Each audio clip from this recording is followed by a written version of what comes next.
Mexico City has one of the largest populations of any city in the world.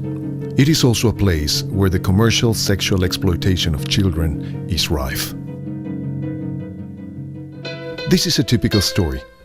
Juanita, a 14-year-old girl, had to leave her rural home and go to the city in search of work. Many girls find themselves in boarding houses where they receive free accommodation and food in exchange for work arranged by the woman who owns the house. They work hard, often from 4 in the morning until 8 at night. But typically, it's all too easy for them to get caught up in the sex industry. The big city is home to some unscrupulous people who are clever and know how to sweet-talk these young girls to get what they want.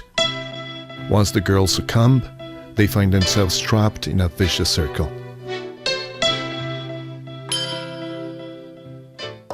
When Juanita arrived in Mexico City, she didn't know which was loudest in her head: the roar of the traffic or her mother's words telling her to obey the owner of the boarding house as if she were her mother. Desgraciadamente, este tipo de esclavitud moderna. Unfortunately, this kind of modern slavery is increasing a lot in our countries. By this I mean countries like Mexico, that have an emerging economy but are still seen as part of the developing world.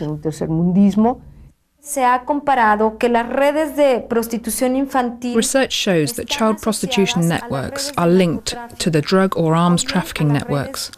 This means that it's part of a strong, multi-million-dollar industry.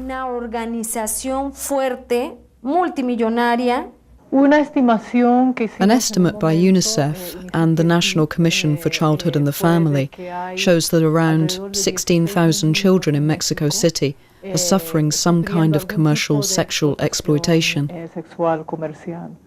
We also know that this happens in all the other Mexican cities.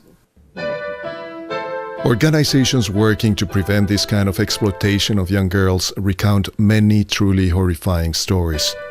Not only are the fundamental rights of the children violated in each and every way, but also the consequences of this social scourge have a lasting effect on the children's lives. They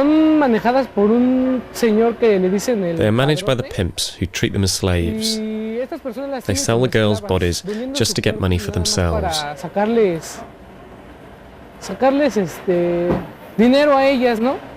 In this true story, the man who enticed Juanita to leave her job got her pregnant and then forced her into prostitution. He threatened to take her baby away if she didn't provide him with a daily cut of her earnings. Local people have witnessed the fate of Juanita and of many other girls. In some instances, the Women's Support Center has been able to intervene and in some cases has managed to rescue girls like Juanita and offer them support. Here in La Merced, some have been freed from the brothels where they have been imprisoned and kept hidden.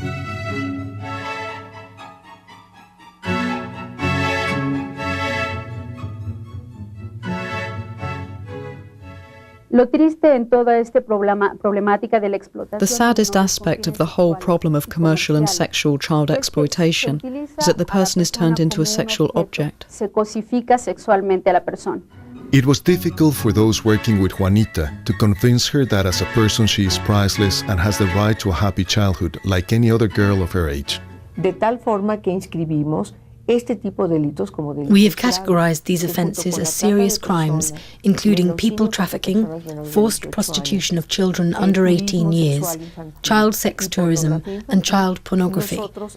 We have now harmonized our federal penal code with a series of international treaties on human rights for children.